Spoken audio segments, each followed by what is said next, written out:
আর আসবো কি না। আর আজকের বক্তব্যটা আপনার রেকর্ড করে রেখে দেন, নূর মোহাম্মদ কালকে কবরে চলে যেতে পারে, সফলতার কাজে লাগবে। মানুষ কিছু ধোঁকায় পড়ে আছে। আজকের যুগে দুটো জিনিস নাই, হারিয়ে গেছে।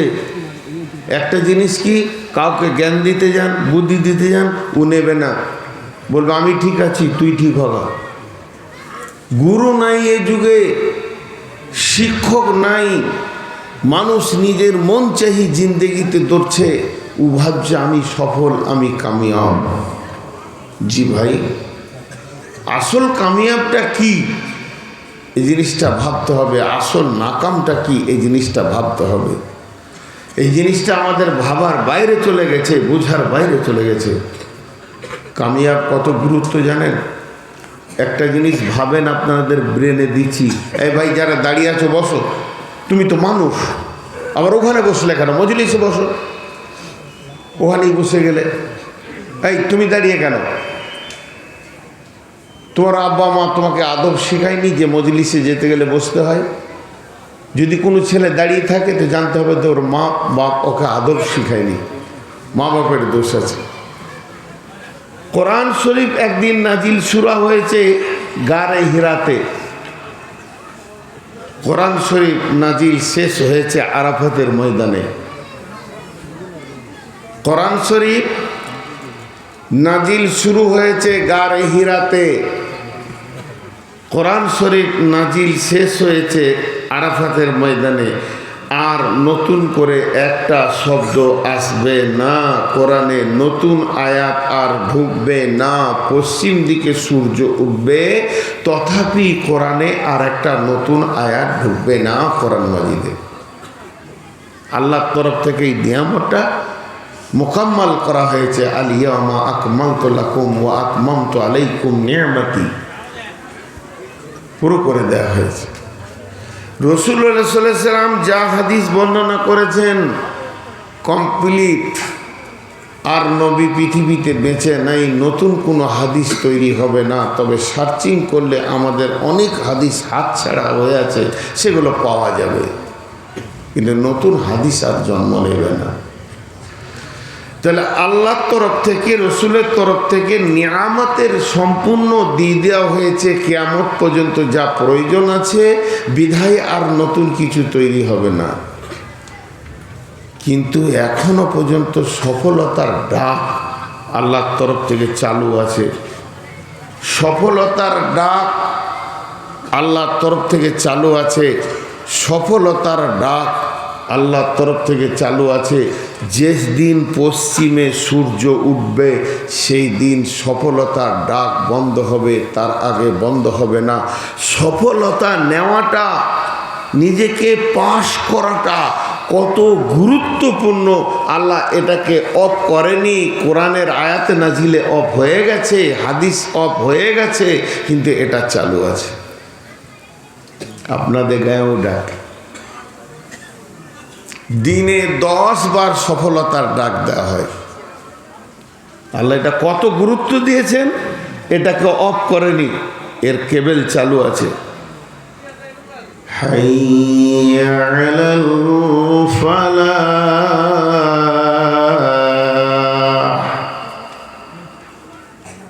হাইয়া আলাল ফালাহ।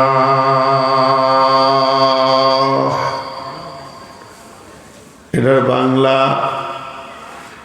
আই তোরা সফলতাতে আই, আই তোরা পাশ নিবি তো আই, আই বিশ্ব মুসলিম রে, যদি জীবনটাকে কামিয়াবি করবি তো আয়। সকাল থেকে সন্ধ্যা, সন্ধ্যা থেকে সকাল পর্যন্ত আল্লাহর তরফ থেকে তার একটা গোলাম বাকি গোলামদেরকে ডাকে, আয় সফলতা লিবিতা আয়। আল্লাহ তাবারাক ওয়া তাআলা বলছেন, ইয়া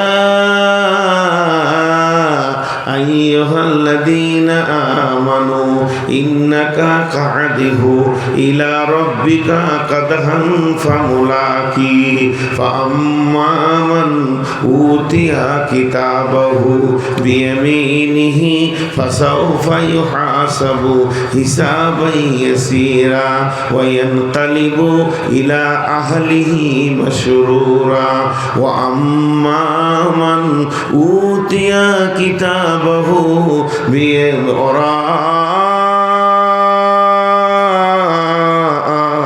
জহরিহি ফাসাউফা ইয়াদউ সুবুরা ওয়া ইয়াসলা সাঈরা। আমাদের ধোঁকা কি? আমাদের ধোঁকাগুলো কি? কাগজ কলম নিয়ে ব্রেনিয়ার মানুষ অঙ্কে বসে যান।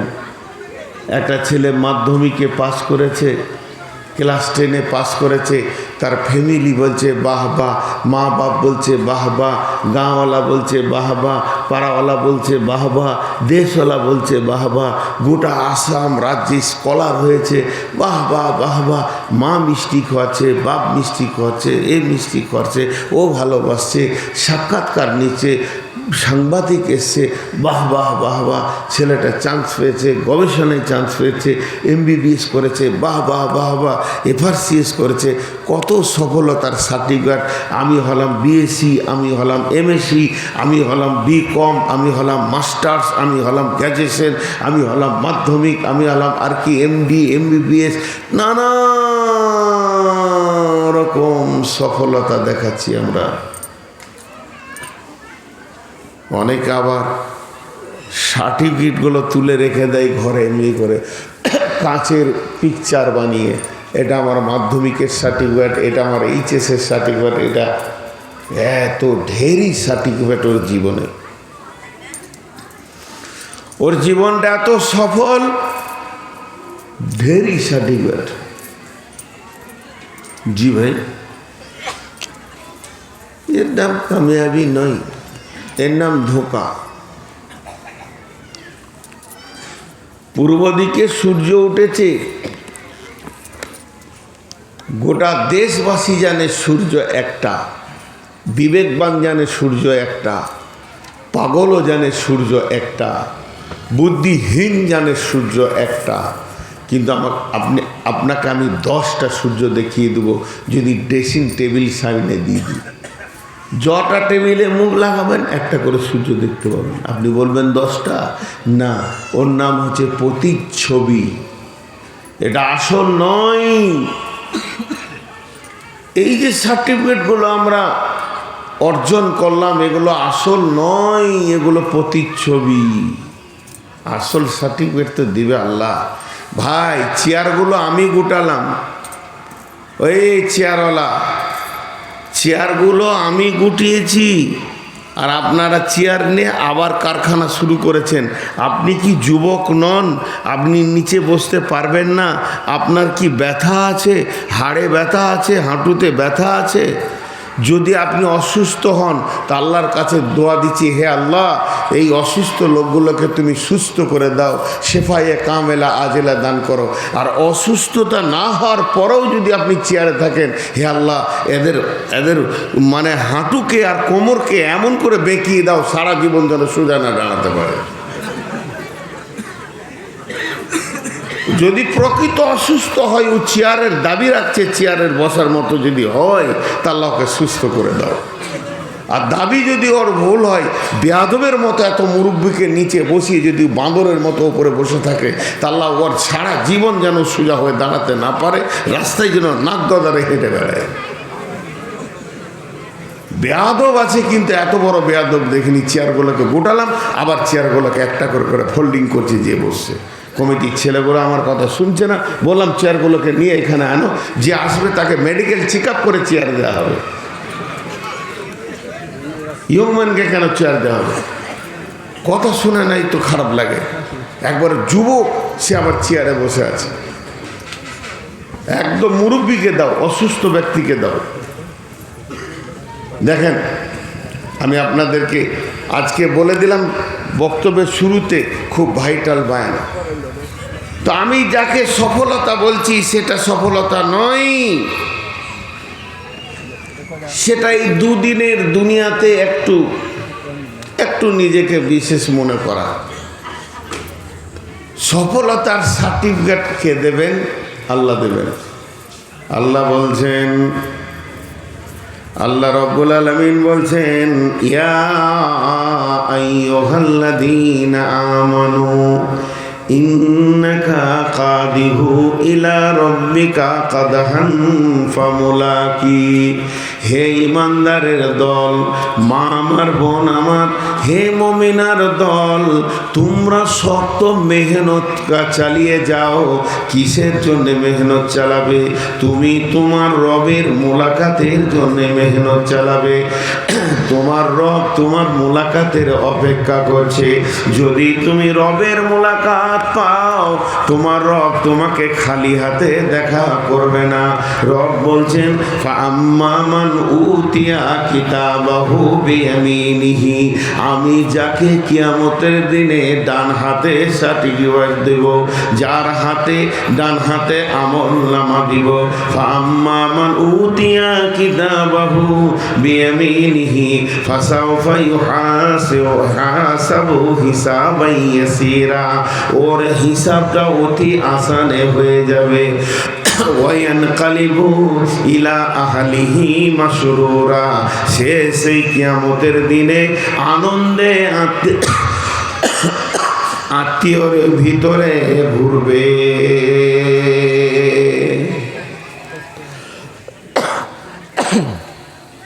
এটার নাম সফলতা। আনন্দে ঘুরবে। হাদিসে আছে, কোরআনে আছে, ও সার্টিফিকেট নিয়ে কিয়ামতের মাঠে এত আনন্দ হবে, ওই চিন্তার দিনে ওর আনন্দটা এত হবে, ও লাফাবে আর বলবে, আমি কামিয়াব, আমি সফল, আমি সফল, আমি সফল, আমি কামিয়াব, আমার আর কোনো চিন্তা নাই, আমি কামিয়াব। কিন্তু আল্লাহ বলছেন, ফাআম্মা মান উতিয়া কিতাবাহু ওয়ারাআ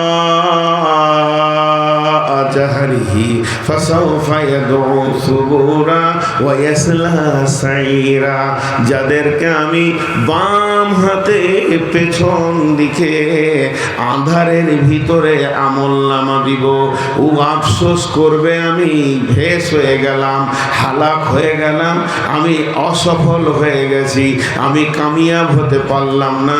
এই আফসোস করে নিজে মতকে ডাকবে, মত, মত তুমি কোথা আছো, এসো। হাদিসে কোরআনে বলছে, মতকে ডাকবে, ইয়াদউ সুবুরা, মতকে ডাকবে, মুখে ডাকবে মতকে, আর ওর কাছে আসবে জাহান্নাম, সাঈর নামে জাহান্নাম, ওয়াইসলা সাঈরা। ডেকেছে মত, এসেছে জাহান্নাম। বুঝতে সুবিধা হবে। এক বাঙালি ছেলে কুয়েত গেছে কাজ করতে, নতুন হোটেলে খেতে বসেছে। তোকে মনে হচ্ছে নুন কম আছে, তো নুন চাইছে। তো নুনকে বাংলাতে ভালো করে লবণ বলে। তো হোটেলের যে ছেলেগুলো কাজ করেছে ওদেরকে ইশারা করে বলছে লবণ, লবণ, লবণ, আর ওকে এক গ্লাস দুধ দিয়েছে। আরবিতে নুন, নুনটা এই বাংলায় বলছে নুন, লবণ। আর লবণ শব্দের আরবি হচ্ছে দুধ। চেয়েছে নুন, দিয়েছে দুধ, কারণ লবণ মানেই তো দুধ। ওর চাওয়ার সঙ্গে মালটা মিলছে না। ই চাবে মত। কেন মত চাবে কিয়ামতের দিনে জানেন? ওই মিলাই খুব চালাক। ও বলতে চাইছি মত এমন একটা বস্তু, মত এমন একটা জিনিস, মত এমন একটা বস্তু, এমন একটা জিনিস, যখন আমি মদকে চাইব, মদ আমাকে এখানে এনেছে। আমি যে জায়গায় ছিলাম, মা বাপ ভাই বোন আত্মীয় স্বজন ছেলে মেয়ে স্ত্রী নানা নানি দাদা দাদি নাতি পোতা ফুল ফ্যামিলির ভিতরে আনন্দে আমি ছিলাম। শুধু এইটুকু নয়, জমি জায়গা ঘর বাড়ি ভিটা মাটি, আমার ব্যাংক ব্যালেন্স চাকরি বাকরি, যেন আমার পৃথিবীটা সাজানো ছিল। মদ কোথা থেকে গেল? ওইখান থেকে আমাকে টেনে নিয়ে এসে কবরে হাজির করে দিয়েছে। তাহলে মদের একটা ক্ষমতা আছে, এক জায়গা থেকে আর এক জায়গায় মানুষকে নিয়ে চলে যায়। তো এখন আমি রয়েছি এদিকে জাহান্নাম, এদিকে পুলসেরাত, ওদিকে জাহান্নাম দাও দাও করে জ্বলছে। চারিদিকে যেন আমি একটা বিপদের মধ্যে বিরাজ করছি। এখন যদি মত আসে তো এখান থেকে আর এক জায়গায় করে দেবে। তাই ও নিজেই সেদিন মদকে ডাকবে, বলবে মদ আয় আমাকে নিয়ে যা, আমি অসফল হয়ে গেছি, আমার আর কোনো উপায় নাই, আল্লাহ জাহান্নামে ঢুকতে হবে। যখনই ও মদকে ডাকবে, আল্লাহ নিজে বসতে এদউ সুবুরা, মদকে ডাকবে ওয়াসলা সাইরা, ওর কাছে জাহান্নাম এসে হাজির হবে।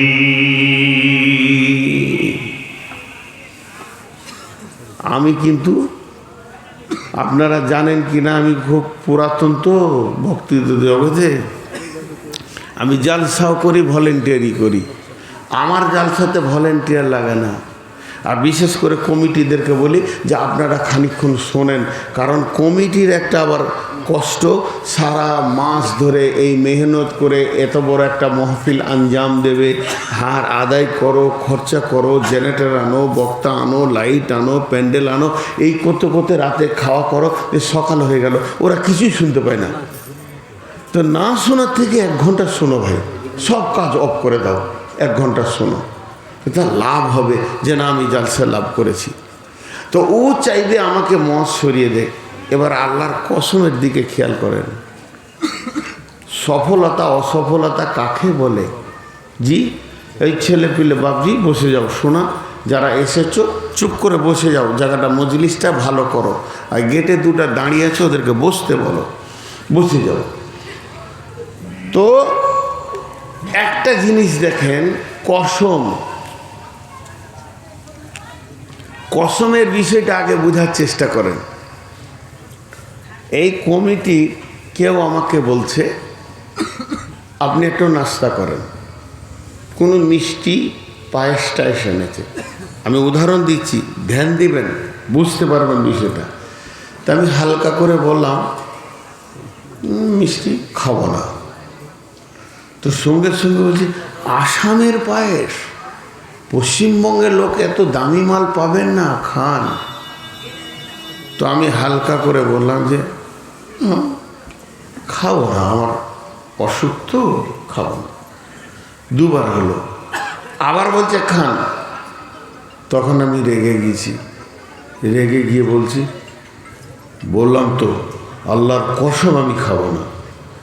এই কসমটা যখন খেলাম তো ওকে ভাবতে হবে যে দীর্ঘ প্রতিজ্ঞা করেছে উনি এই মিষ্টি জিনিস খাবেন না, আর ওনাকে আমার বলা ঠিক হবে না। এটা হলো এক কসম।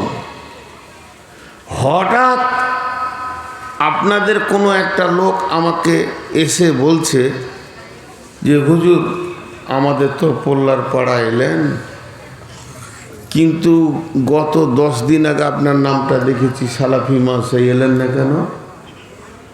কি মিথ্যা কথা, আমি ডেটিলিনি, বা অন্য কোনো গায়ের নাম করে বলছে ওই জায়গায় আপনার আসার কথা, চলে এলেন না কেন? তো আমি এটাতে এত বেশি রেগেছি, মা আমার, বোন আমার, একটু ধ্যান দেন, আমি কসম একবার লই, এক গাদা খেয়েছি, আল্লাহর কসম, আল্লাহর কসম, আল্লাহর কসম, আল্লাহর কসম, এটা মিথ্যা। ওটা একটু লোড হলো। কোরআনের ভিতরে একটু খেয়াল করেন, আল্লাহ কখনো 10 বার কসম খেয়েছেন, কখনো 3 বার খেয়েছেন, কখনো 1 বার খেয়েছেন, কখনো 2 বার খেয়েছেন, কখনো 4 বার খেয়েছেন। যে কাজটা যত মজবুত সেই কাজটার ওপরে তত কসম খেয়েছেন। কথাটা এইটুকুন, ফিতে দিয়ে মাপলে 2 ইঞ্চি হবে, 2.5 ইঞ্চি হবে, আর কসমটা এত ঢেরি আল্লাহ খেয়েছেন। কেন দেখেন, আমি আপনাদেরকে আল্লাহর কসমগুলো বলছি। বিসমিল্লাহির রহমানির রহিম। والشمس وضحاها والقمر إذا تلاها والنهار إذا دلاها والليل إذا يغشاها والسماء وما بناها والأرض وما طحاها ونفس وما سواها فألهمها فجورها وتقواها قد أفلح من زكاها وقد خاب من دساها। কসম কবার খেলেন আল্লাহ? 11 বার। কথার দিকে ধ্যান দেন। আল্লাহ এমন একজন, তিনি যে কথাটা বিনা কসমে বলে দেবে ওইটার ওজন আছে।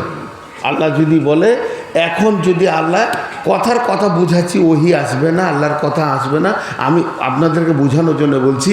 আল্লাহ যদি এখন বলে, আমি কসম দিচ্ছি তোরা ময়দান ছেড়ে দে, তো ছেড়ে দিতে হবে একবার। আল্লাহ যদি শুধু বিনা কসমে বলে, এই ময়দান ছাড়, বায়ান শুনতে হবে না, তো ছেড়ে দিতে হবে, ওইটাই ফরজ হয়ে যাবে আমাদের জন্য, আল্লাহর হুকুম। কিন্তু আল্লাহ যদি একবার কসম খায় যথেষ্ট ছিল। তো আল্লাহর মতো শক্তি সম্পূর্ণ 11 বার কসম খেলে কেন? আল্লাহ নিজের জন্য কসমটা খাচ্ছে না, আমাদের অভ্যাস খারাপ, আমরা নিজেদের চরিত্র, নিজেদের চলাফেরাকে এত খারাপ করেছি, কসম বেশি না হলে আমাদের গা ভিজে না। কথাটা বুঝতে পেরেছি ভাই? আপনাদেরকে বোঝাতে পারলাম? একবার হ্যাঁ না বলবেন, তবেই তো আমি বুঝবো যে আপনারা বুঝছেন। বেশি কসম না হলে আমাদের গা ভিজে না। তা আল্লাহ 11 বার কসমকে 2টো শব্দ ব্যবহার করলেন। সুবহানাল্লাহ। এই 2টো কথা কি? قد أفلح من زكاها وقد خاب من دساها। মাত্র 2টি কথার জন্যে আল্লাহ 11টা কসম খাচ্ছেন। কসমগুলো আর একবার আপনাদেরকে শুনিয়ে দিই। ওয়াশ-শামসি ওয়াদুহাহা ওয়াল কামারি ইযা তালাহা ওয়ান নাহারি ইযা দাল্লাহা ওয়াল লাইলি ইযা ইয়াগশাহা ওয়াস সামাই ওয়ামা বানাহা ওয়াল الأرض وما طحاها ونفس وما سواها فألهمها فجورها وتقواها। আল্লাহ 11টা কসমের পর বলছেন, قد أفلح من زكاها। সফলতা ওই পাবে যে পবিত্র থাকবে। وقد خاب من دساها।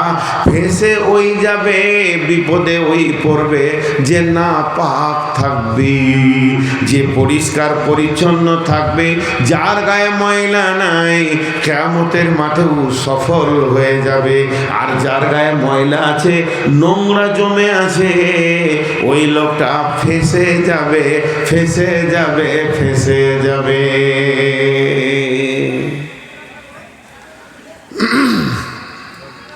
আর বায়ান শোনার দরকার নেই, জালসা যথেষ্ট হয়ে গেছে। উঠেন সবাই, একটা করে সাবান নিয়ে গোসলখানায় চলে যান। মাথার চুল থেকে পা পর্যন্ত কচলে কচলে কচলে ময়লাকে তুলেন। আল্লাহ বলেছে যে পাক সে বেঁচে যাবে, যে না পাক সে ফেসে যাবে। মা বোন, আর জালসা শুনে লাভ নাই, এইটুকুই আমল করি আজকে। সবাই গোসলে নেমে যাই, মাথা থেকে পা পর্যন্ত একটা গায়ে ময়লা লাগবো না। আতর দিব, পারফিউম দিব, দিয়ে শরীরকে একদম পাক করে নেব। কারণ আল্লাহ বলছে পাক লোক বাঁচবে, না পাক লোক ফাঁসবে। তা আমি পাক হব, আমার জন্য সহজ। আমাদের বুঝার ভুল তফসিরটা।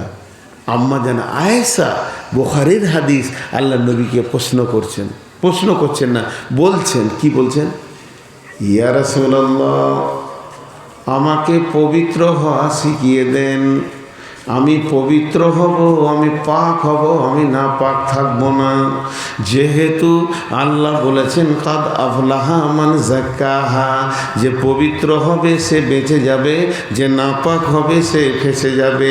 ওই কিয়ামতের দিনে আমি সুন্দর পবিত্র হয়ে পাক সাফ হয়ে উঠব। আমাকে সব থেকে বড় পবিত্র শিখিয়ে দেন। নবীজি বললেন, আয়েশা রে, সব থেকে বড় পবিত্র হলো হালাল রুজি। কেনে কেনে আমার এই জামাতে আর আমার ব্যান করতে পারবো না। ওই যে মোবাইলের লাইটে আমার মাথা ব্যথা উঠে যায়। আমি অসুস্থ ব্যক্তি, আমার এই জামাতে পেচ্ছাপ লেগে গেছে, পায়খানা লেগে গেছে, ইভেন কুকুরের পেচ্ছাপ লেগে গেছে কোনো কারণে, শূকরের পায়খানা লেগে গেছে, সাবান দিয়ে মারবো, একে সুন্দর করে পাক হয়ে যাবে। পানি সাবান আছে, সার্ফ আছে, কিন্তু বন্ধু যদি কারো গায়ে নাপাক লেগে যায়, কিংবা মেয়েদের যদি মেন্স হয়ে যায়, ছেলেরা যদি স্বামী স্ত্রী মিলন ঘটিয়ে নেয়, কিংবা যদি নাটফাস হয়ে যায়, যত রকম নাপাক আছে, সেই নাপাক থেকে পাক হওয়ার একটাই রাস্তা আছে, তার নাম হলো গোসল।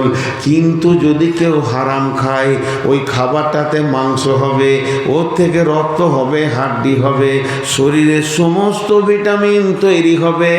আর এই লোকটা যদি ডজন সাবান নিয়ে 7টা সমুদ্রের পানিতে ডুবিয়ে রাখা হয়, এতটুকু পাক হবে না। এর জন্যে পানি পাক করতে পারবে না। এর পাকের জন্য হচ্ছে আল্লাহর জাহান্নাম। সোনা থেকে খাদ বের করতে গেলে যেমন অ্যাসিড আর আগুনের দরকার, ওই রকম হারামখোরকে পাক করতে গেলে জাহান্নামের আগুনের দরকার। এর জন্য নবীজি বললেন, আয়েশা রে, তুমি হালাল রুজি খাও, হারাম থেকে নিজে বাঁচাও। তাই আল্লাহ বলছেন কাদ আফলাহা মান যাক্কাহা। গোসল করে পাকের কথা আমি বলিনি, আমি বলছি পৃথিবীতে যত নেগেটিভ আছে, যত হারাম আছে, ওর থেকে তুই বেঁচে নিজেকে পাক করেলে। আর যত হালাল আছে, হালাল আছে, হালালগুলোকে তুই গ্রহণ করেলে, তবে যদি পৃথিবীর বুকে হারাম থেকে বেঁচে হালালকে গ্রহণ করিস, তাহলে তুই পাক হয়ে গেলি। আর আমি আল্লাহ বলছি কাদ আফলাহা মান যাক্কাহা, যে পাক থাকবে সে বেঁচে যাবে। ওয়া কাদ খাবা মান দাসাহা। হাজার জলসা শুনছে, ভরি ভরি ওয়াজ শুনছে, মাহফিল শুনছে, এখনো সুদ ছাড়ে না, মদ ছাড়ে না, জর্দা ছাড়ে না, বিড়ি ছাড়ে না, গোরাকু ছাড়ে না, গুটকা ছাড়ে না, সমস্ত হারামকে স্বাগতম জানিয়ে রেখেছে। তুমি কিয়ামতের দিন ফেঁসে যাবে, ফেঁসে যাবে, ফেঁসে যাবে, ফেঁসে যাবে। তোমার চাকা কে গড়ায়? তোমাকে পাক হওয়ার কথা বলা হয়েছে। দেখেন আল্লাহ কেমন কসম খেয়েছে, আবার 4টা কসম খেয়েছে এখানে। হাজি আল্লাহর কসমগুলো তো অন্তত গুরুত্ব দিই। হ্যাঁ, আমি একটা মেহমান, আমি বলছি রসগোল্লা খাবো না, আর আপনারা জোর করে খাচ্ছেন, শেষকালে কসম খেয়েছি, তো একটু গুরুত্ব দেন যে লোকটা অসুস্থ না জোর করে মিষ্টি খাওয়াচ্ছেন, এটা ভুল করছেন। তেমনি আল্লাহর কসমগুলোকে গুরুত্ব দিয়ে একটু গুরুত্বই ভাই আমার। এখন আমি মেন আয়াতে যাইনি, সূরা বাকারা আমি ধরিনি, ওটা ধরলে বুঝতে পারবে যে আল্লাহর কোরআনের শুরুতেই আমাদের নাজাতের কথা কি সুন্দর করে বলছে। একটু বোঝার চেষ্টা করি। এবার চলেন আগায়। আল্লাহ 4টা কসম খেয়েছে। বিসমিল্লাহির রহমানির রহিম। ওয়াল ফাজরি ওয়ালা ইয়ালিন আসরি ওয়াস সাফি ওয়াল ওয়াতরি ওয়াল লাইলি ইযা ইয়াসরি। ওয়াল ফাজরি ওয়ালা ইয়ালিন আসরি ওয়াস সাফি ওয়াল ওয়াতরি ওয়াল লাইলি ইযা ইয়াসরি। 4টা কসম করার পর বলছেন হাল ফি যালিকা কাসামুল লিযি হিজর। এখানে কানতে মন গেছে বন্ধুরে। আল্লাহ নিজেই বলছে হায় আফসোস, আমার এই কসমগুলো তারা কি গুরুত্ব দেয় না, তাদের কি বুঝে আসে না?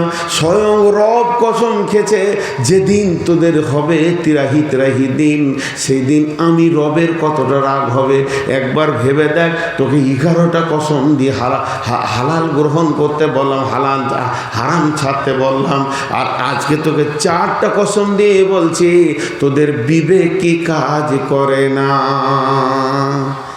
মৌলভী সাহেব বুঝে আসে না, মৌলভী সাহেব বুঝে আসছে না। তোমার এখন বুঝে আসছে না? মা, খালা, বেটি, আজকে প্যান্ডেলে যতগুলো আসামের মেয়ে আছে, এই মেয়েগুলো আমার 2 ঘন্টার জন্য আমার বেটি, ওদের আমি আব্বা, ওরা আমার বেটি। হয় ওদের পেটে আমি হয়েছি, নাই আমার পেটে ওরা হয়েছে। তা আল্লাহ রসুল মা ফাতেমাকে ফরজ গোসলে শিক্ষা দিয়েছে, বেটি আমি বেটি বলে আবদার করে বলছি, তুমি করে কথা বলছি, তোমরা একটু ধ্যান দাও। বুঝে আসে না। এখানে যতটি বসে আছে নামাজ পড়ে না, ওখানে নামাজ পড়তে বলো জি, বলো হুঁশ কম, হুঁশ কম। যদি ওকে বলা হয় 1 কেজি আপেল নিয়ে আয় তো মার্কেট থেকে, তো দাঁড়িতে আপেল চাপাচ্ছে দোকানদার, আর একটা আপেল চাপিয়েছে দাগলা পচা। নামাও, ওইটা নিব না, ভালোটা দাও। আপেল চাপাচ্ছে, আনার চাপাচ্ছে, আম চাপাচ্ছে। আমার কোনো খালাকে, আমার বেটিটাকে যদি বলা হয় যে মা 1 কেজি আলু নেতো, তো একটা পচা আলু, ফাটা আলু চাপিয়ে দিয়েছে দোকানদার, নামাজি এটা। ভালো মন্দ মুঝার জ্ঞান নাই, দুনিয়া করছে কি করে?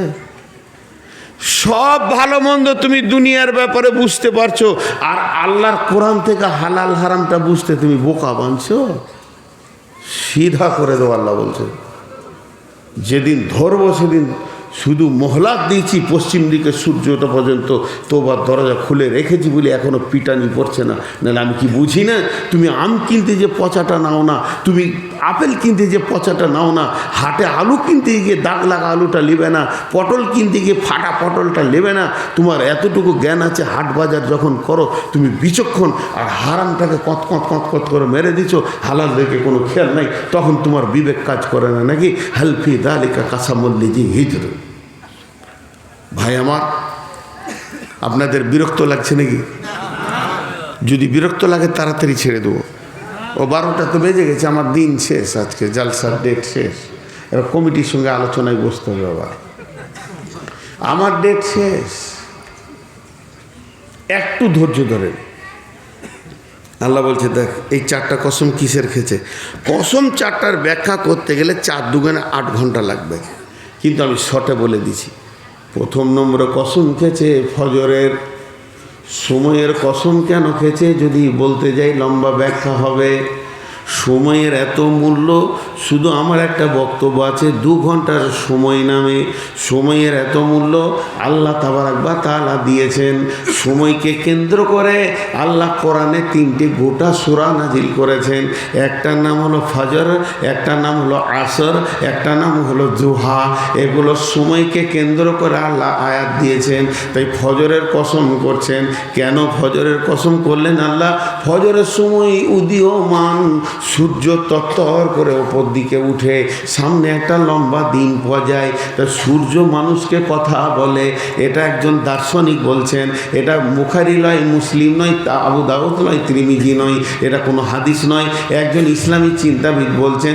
সূর্য যখন তত্তর করে পূর্ব দিকে উঠে, সারা বিশ্বের মানুষকে ডেকে বলে, ও সৌভাগ্যবান, তোরা বেঁচে আছিস, রাত্রে মরে যাসনি, আবার একটা দিন তোরা পেয়ে গেলি, অতএব তওবা করার সুযোগ পেলি, এখনও হারাম ছেড়ে দিয়ে হালালে ঢুকে যা।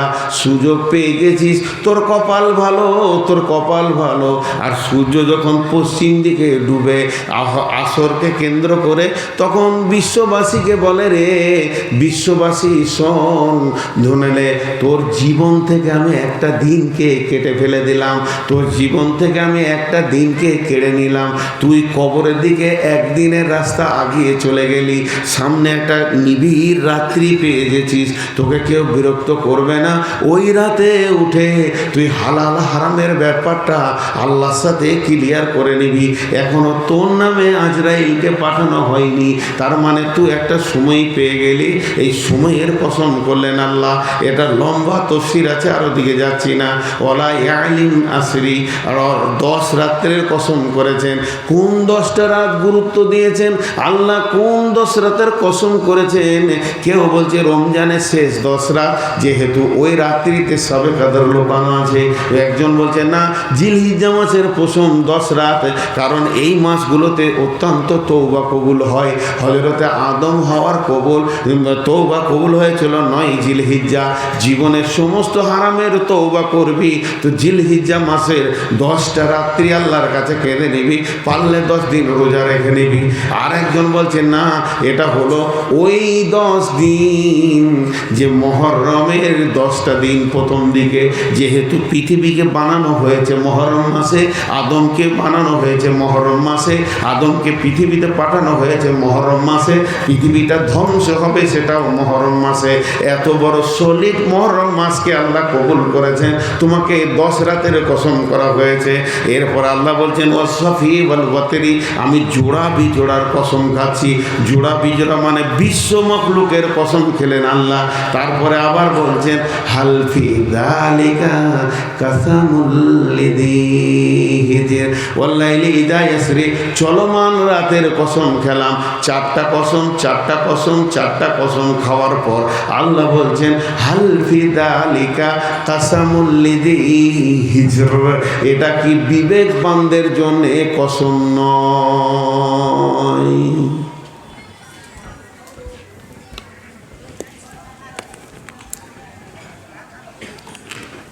একটা কথা জিজ্ঞেস করব, ব্রেক বুঝেন? ব্রেক আপনাদের শ্রোতা ক্লান্ত হয়ে গেছে। মরা রুগীর চিকিৎসা হয় আসামে, কথা বলে না। আসামে মরা রুগীর চিকিৎসা হয়। মরে গেল তো ওর একটাই কাজ, কাফন পরাও, দাফন করো। মরার পরে যদি কোনো ডাক্তার ওকে ইঞ্জেকশন দেয়, জানতে হবে ডাক্তারটাই পাগল। তা কোনো রোগী যদি শ্রোতা যদি সাউন্ড না পাওয়া যায় আর তারপরে যদি কেউ বক্তব্য রাখে, তো জানতে হবে বক্তাটাই পাগল। মরা রোগীর চিকিৎসা করছে। একবার হ্যানাটা একটু আওয়াজ দিয়ে দেন। এতগুলো দেখেন কত সুন্দর আল্লাহ আমাদেরকে সুন্নতের তরিকায় বসিয়েছেন, কিন্তু গেটের দিকে তাকিয়ে দেন 3 জন দাঁড়িয়ে আছে হনুমান। আল্লাহ ওদেরকে বসার তৌফিক দেয়নি। হ্যাঁ, একাই বিপ্লব করছে, আমি বসছি না। আপনারা বলেন ব্রেক দেখেছেন? ব্রেক ব্রেক বুঝেন কি না?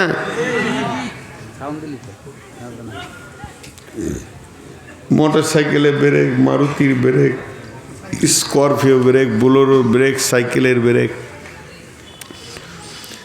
পৃথিবীর সব থেকে দামি ব্রেক কি? কে বলতে পারবে?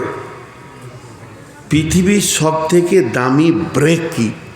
যে ব্রেকটা ওর থেকে দামি হার্ড ব্রেক আর নাই, যে বলতে পারবে ওর কাছে 1000 টাকা লিব। বলেন দেখি, আল্লাহর রাস্তায় কে পারবে বলতে? পৃথিবীর সব থেকে দামি ব্রেক কি? ডিস ব্রেক আছে, অয়েল ব্রেক আছে, হাওয়া ব্রেক আছে, তারপরে তার ব্রেক আছে, ব্রেক লিভার আছে, কত রকম ব্রেক আছে। সব থেকে বড় ব্রেক হলো আল্লাহ বলছেন বিবেক। যার বিবেকে ঢিল আছে তার ব্রেক নেই, যার বিবেক টাইট আছে সে প্রকৃত ব্রেকওয়ালা মানুষ। কথা বোঝাতে বললাম? এবার গাড়ি যে রোডে দৌড়ছে, তো ওই গাড়িটাকে যে গতিতেই দরাক না কেন, প্লেন আসা উঠছে, ওকে ওড়ানোর পেছনে একটা সুস্থ বিবেক বসে আছে, ড্রাইভার আছে না? এই ড্রাইভারের বিবেকটা যদি শেষ হয়ে যায়, মদ খেয়ে নেয়, ঘুম চলে আসে, তাহলে গাড়ির ব্রেকটা কোনো কাজ করবে? মার করে সবজি মার্কেটে ঢুকে যাবে, কারণ ওর বিবেকটা শেষ হয়েছে। তা আল্লাহ ওইটা বলছেন বিসমিল্লাহির রহমানির রহিম হাল ফি যালিকা কাসামুল লিজি হিজর। হিজর মানে হচ্ছে বিবেকবান, চেতনাবান, যে পৃথিবীতে ঘুমায়নি, দু চোখে জেগে আছে। আর এই জায়গাটাকে রাতের বিছানার ঘুমের জায়গা বলা হয়নি, এই জায়গাটাকে বলা হচ্ছে যার বিবেকে কোরআন হাদিসের জ্ঞান লোড হয়ে আছে। আল্লাহ বলছেন তোর জন্যে কি আমার এই কসম বলা লয়? তুই এমন করে ট্রাক চালাচ্ছিস রোডে, তোর বিবেকটা হারিয়ে গেছে। রোড ছেড়ে দিয়ে তুই সবজি মার্কেটে হাজার লোকের ওপর দিয়ে মারমার করে চালিয়ে দিলি, তার মানে তোর ব্রেকের ঢিল আছে। হে পৃথিবীর বিবেকবান, তুমি আম, আপেল, লেবু, কলা কিনতে গিয়ে ভালো মন্দ বুঝতে পারছো, আর আমার আমলের ব্যাপারে মসজিদ বুঝতে পারছো না, হালাল হারাম বুঝতে পারছো না। তাইলে কি তোমাদের বিবেকের স্ক্রুটা ঢিল হয়ে গেছে? এখনো তুমি নিজের জীবনটাকে মারমার করে হারামে ঢুকিয়ে দিচ্ছ। এখনো তোমাকে জুয়াতে পাওয়া যাচ্ছে, এই বয়স হয়ে গেল তোমাকে সুদের ভিতরে পাওয়া যাচ্ছে। তোমার হাতে মদের বোতল, তোমার হাতে কেন জুয়ো, তাস, লুডু, ডাবা, তুমি কেন গুল গোড়াকু জর্দাতে ডুবে আছো? তাহলে কি তোমার বিবেক কেটে গেছে? আমি কসম দিয়েছি, হে বিবেকবান, তুমি কি আমার কসমের গুরুত্ব দিবে না? আমি 11টা কসম দিয়ে বলেছি তুই পাক থাক, বেঁচে যাবি। হে বিবেকবান, তোর জিন্দেগিটা কি এত ঢিল হয়ে গেছে? তুই হারামের ওপরে মারমার করে জিন্দেগি চালাবি। তাহলে আমি আল্লাহ কি তোকে কিয়ামতের মাঠে জামাইয়ের আদর করব? বিবেকটাকে ঠিক কর, দেখ তুই সফলতার জায়গায় পৌঁছে যাবি। কথাটা বুঝতে পেরেছেন? আচ্ছা জায়গায় সিরিজের ভাই মুখ খুলছে না, জিজ্ঞেস করছি তাও মুখ খুলছে না। ছেড়ে দিলে রাগ করবেন না তো? আচ্ছা, ছেড়ে দিলে রাগ করবে না, তাহলে ছেড়ে দিই। হ্যাঁ, বুঝলেন? আমার কথা আপনারা বুঝতে পারছেন? যদি বুঝতেই না পারেন তা আমার তো উলু বনে মুক্ত ছড়ানো হয়েছে, বং করা হয়েছে খালি। আমি কি কথা বলছি এটা বুঝতে পেরেছেন তো? আপনাদের খারাপ লাগছে নাকি? এদিকে গায়ে জোর রয়েছে খুব, আর আমি যখন জিজ্ঞেস করছি তখন মুখ খুলে না। বিয়ে পড়ানোর সময় চুপ থাকেন, যখন ইমাম সাহেব বলেছে শাদি কবুল তখন চুপ থাকেন। তখন ওই বুঝেছে টাটকা হুর পাবো, তা আবার কেন চুপ থাকবো? ওদিক দিয়ে হুঁশ খুব আছে। শাশুড়ির বেটি শ্বশুরের বেটি পাবো, তো চুপ থাকে ও, আর এখন চুপ রয়েছে। ভাই খুব বলেছি, গুরুত্বপূর্ণ বিষয় হচ্ছে এবছর তো আসামে না হলো 20-50টা আমার কাছে ফোন গিয়েছে, আমি কোনোটা গ্রহণ করিনি। ত্রিপুরা থেকে গিয়েছে। আগামী বছর মনে হয় আসবি না, এত রাত আমি বকতে পারবো না, কারণ আমার অবস্থা খুব খারাপ। আমার যদি রিপোর্ট দেখেন তা আপনি অবাক হবেন যে মানুষটা বেঁচে আছে। 600 খালি পেটে 600 সুগার। আমাকে পেঁয়াজ লাগেনি, জিভ শুকিয়ে যাচ্ছে, এত রাত। তো এটা হলো আল্লাহর কথা। টোটাল আমি এতক্ষণ যা বকলাম সেটা 1 মিনিটে বলে দিচ্ছি। টোটাল বক্তব্য হচ্ছে ব্রেনকে সচেতন রেখে হারামের মুখে লাত দিয়ে হারামকে মুখে লাত মেরে দিয়ে হালালকে জড়িয়ে ধরতে হবে, তাহলেই সফলতা পাওয়া যাবে। আপনাকে প্রাইমারি স্কুলে একবার সার্টিফিকেট দিয়েছে, একবার হাই স্কুলের সার্টিফিকেট দিয়েছে, আর একবার কলেজে দিয়েছে, ইউনিভার্সিটি দিয়েছে, ভোকেশনালে দিয়েছে, মাদ্রাসায় দিয়েছে, মক্তবে দিয়েছে, জামিয়াতে দিয়েছে, জামিয়া সালাফিয়াতে দিয়েছে। পৃথিবীতে যত পড়াশোনার জায়গা আছে সবাই একটা করে সার্টিফিকেট পেয়েছি। 2বার পেয়েছি, 5বার পেয়েছি, 7বার পেয়েছি। MBBS করেছি পেয়েছি, FRCS করেছি পেয়েছি, PhD করেছি, MD করেছি, MM করেছি, LLB করেছি। যত রকম সার্টিফিকেট আমি পেয়েছি সব সার্টিফিকেটকে ছুঁড়ে ফেলে দেন। একটাই সার্টিফিকেট যেটা আল্লাহ দেবে সেটাই কামিয়াব, আর আল্লাহ যেটা দিবে সেটাই নাকাম। ওইটা ডান হাতে নেওয়ার চেষ্টা করতে হবে। এবার আল্লাহ বলছেন সফলতার 8টা শিখর আছে। যদি কোনো ব্যক্তির ভিতরে 8টা গুণ থাকে সেই লোকটা সফলতা পেয়ে যাবে। বিসমিল্লাহির রহমানির রহিম। আলিফ লাম মিম। লা রাইবা ফীহি হুদাল লিল মুত্তাকিন।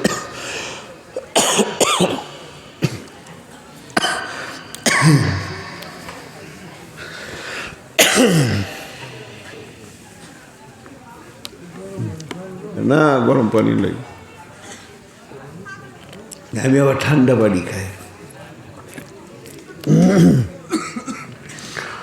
যালিকাল কিতাবু লা রাইবা ফীহি হুদাল লিল মুত্তাকিন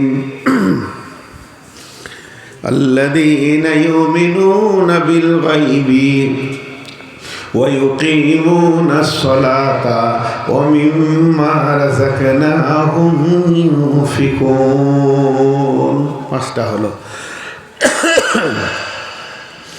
والذين يؤمنون بما أنزل إليك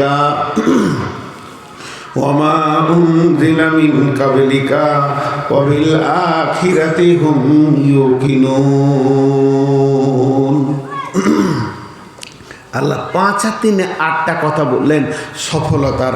যদি আমার ভিতরে ওই 8টা জিনিসকে আমি ফলো করি, 8টা জিনিসকে যদি ঠিক মতো ধরতে পারি, তাহলে আমি সফলতা পেয়ে যাব। ভাইরা আমার, এই 8টা জিনিস আল্লাহ সূরা বাকারার শুরুতে বলেছেন। প্রথম একটা রুকু গোটা সফলতার কথা বলার পর দ্বিতীয় রুকুটা গোটাই মুনাফিক আর বেঈমানদের কথা আল্লাহ বলেছেন। তার মাঝে একটা কথা বলেছেন, সফলতা কাকে বল, সফলতা কাকে বলে একবার ভাব। ওয়া ইযা কিলা লাহুম আমিনু কামা আমানান নাসু ক্বালু আনুমিনু কামা আমানাস সুফাহাউ আলা ইন্নাহুম হুমুস সুফাহাউ ওয়ালাকিন লা ইয়ালামুন। সফলতা কাকে বলে? আল্লাহ এখানে একটা কথা বলছেন, আমি আপনাদের মাথায় কথাটা ভরে দিতে সবাই একবার গবেষণা করব যে এই কথাটা কেন আল্লাহ বললেন। কামা আমানান নাস, কামা আমানান নাস, স্বয়ং আল্লাহ বলছেন। এটা খুব অবাক করা কথা। ওয়াইজা কিলা লাহুম আমিনু কামা আমানান নাস, নাসটাকে নাস নাস মানে মানুষ, হ্যাঁ, সেই মানুষটাকে মডেল বুঝেন, আইডিয়াল মডেল। একটা উদাহরণ দিব, বুঝে নেবেন। এই আপনাদের পল্লার পাড়া একটা ছেলে গোটা আসামে স্কলার হয়েছে, আসামে কেন অল ইন্ডিয়াতে ফেসবুকে ওর ছবি সহ এত লেখালেখি হয়েছে। ওকে শুধু ভারত নয়, চীন, Bhutan, Nepal, Pakistan, Bangladesh, Japan, German, Australia, Thailand সবাই দেখছে ছেলেটার ব্রেন কি গো, এত নম্বর তুলেছে। সবাই ওকে নাম করছে মাশাআল্লাহ ভালো ছেলে, মাশাআল্লাহ ভালো ছেলে। ছেলেটার নাম জয়নাল আবেদিন। জয়নাল ভালো ছেলে, জয়নাল ভালো ছেলে। এখনও এমন মডেল হয়ে গেছে সবাই ওর নাম নিচ্ছে। আপনি আপনার ছেলেটাকে পড়তে বসে করে পড়তে বসলি, এই বসছি, পড়বি তো পর, জয়নালের মতো পর, নাইলে পড়তে হবে না। ওটা মডেল হয়ে গেছে। এরকম কেউ প্রাইভেট মাস্টার তার ছেলেদেরকে বোঝাতে বোঝাতে বলছে, বাবা তোমরা পড়াশোনা করো, দেখো তো জয়নাল কেমন রেজাল্ট করেছে, ওই রকম পড়ো। এইরকম শুধু ইন্ডিয়াতে বলছে না, এরকম বিদেশেও বলছে যে জয়নালের মতো যদি পড়াশোনা করতে পারিস তা পর, আয়নালে ছেড়ে দে। বাপ মা ছেলেকে বলতে, তাহলে জয়নাল একটা মডেল, জয়নাল একটা মডেল। বিশ্ব গার্জেনের চোখে জয়নাল একটা মডেল, বিশ্ব শিক্ষকের চোখে জয়নাল একটা মডেল। তো আল্লাহ ওই রকম, আল্লাহর চোখে কে মডেল হলো? আল্লাহ আমাদেরকে বলছে, বিসমিল্লাহির রহমানির রহিম, ওয়া ইযা কিলা লাহুম আমিনু কামা আমানান নাস কামা আমানান নাস। হে পল্লার পাড়া মহফিলে তোমরা যে হাজির হয়েছ, যজন বায়ান শুনছো, আমি আল্লাহ বলছি তোমরা ইমানদার হও, তোমরা ইমানদার হও। কেমন ইমানদার হবে? কামা আমানান নাস, ওই লোকেরা যেমন ইমানদার হয়েছে ওই রকম ইমানদার হও। তাহলে ওই লোকটা আল্লাহর দিলকে আপন করে নিয়েছে, আল্লাহর মনকে আপন করে নিয়েছে, আল্লাহকে নিজের করে নিতে পেরেছে। যে লোকের দিকে আল্লাহ আঙ্গুল তুলে আমাদেরকে বলছে তোরা ইমানদার হবি, তো ওই লোকের মতো হ। তাহলে ওই লোকটা কত দামি! আল্লাহকে আপন করে নিয়েছে, আল্লাহ দিলটাকে আকর্ষণ করে নিয়েছে। আল্লাহ এই জন্যই আমাদেরকে জ্ঞান দিতে গিয়ে বলছে যদি ইমানদার হবি তো ওই লোকের মতো হ। তাহলে ওই লোকটা কত দামি, ওই লোকটা কত দামি! আল্লাহ আপনাকে আমাকে জ্ঞান দিয়েছে, বলছে ওই লোকের মতো। সেই লোকটা কই খুঁজে বের করি? কোথা আছে? এখন আছে মক্কায় না মদিনায় না কুয়েতে না জাপানে না জার্মানে না ভারতে না আসামে? ওই লোকগুলো কই? যে লোকের দিকে আল্লাহ আঙুল তুলেছে ওদের মতো ইমানদার হতে বলছে আমাদেরকে। আমাদের মতো ইমানটা আল্লাহর পছন্দ হচ্ছে না, বলছে ওদের মতো ইমান আন, আমি পছন্দ করে নেব। সেই লোকটা কই? ওই লোকটা কত দামি, ওই লোকটা কত দামি, ওই লোকটা কত দামি, ওই লোকটা কত দামি, ওই লোকটা কত দামি! স্বয়ং আল্লাহ গ্রহণ করছে। সেই লোকগুলোকে, সেই লোকগুলো হলো সাহাবা রাদিয়াল্লাহু মাজমাইন।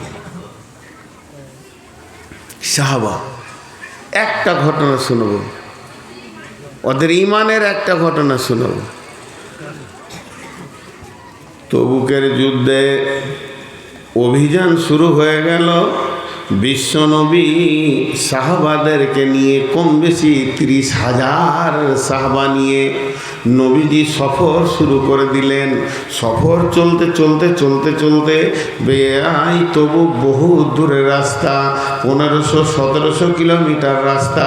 এই যেতে যেতে মধ্যখানে উনি তাঁবু গাড়লেন এবং সাথীদেরকে বললেন, হে আমার সাহাবীরা, তোমরা এখানে নিজে নিজে তাঁবু ফিট করে লাও, বিছানা লাগিয়ে লাও, এখানে আমরা আরাম করব, এখানে খাওয়া দাওয়া করব, এখানে গোসল করব, নিজে নিজের কাজ এখানে সেরে নাও। শুধু এইটুকু নয়, সালাত আদায় করব, রেস্ট নেওয়ার পর আবার আমাদের অভিযান শুরু হবে। যখন ওখানে সাহাবীরা সব বসে গেলেন, নিজের নিজের তাঁবু করে নিলেন। আর ওই তাঁবুর ভিতরে আল্লাহ নবী বসে আছেন। কেউ রান্না বান্নার ব্যবস্থায় চলে গেলেন, কেউ গোসলে চলে গেলেন, কেউ লকড়ি আনছে, চুলা বানাচ্ছে, নানা রকম কাজে লেগে রয়েছে। এর ভিতরে কয়েকটা সাহাবী ওই জঙ্গলে বাবলা বনে ওই মরুভূমির প্রান্তে দেখতে পেয়েছে একটা গাধাকে। গাধাটাকে নিয়ে এসে জবাই করেছে, জবাই করাকে পিস পিস করে মাংস বানিয়েছে।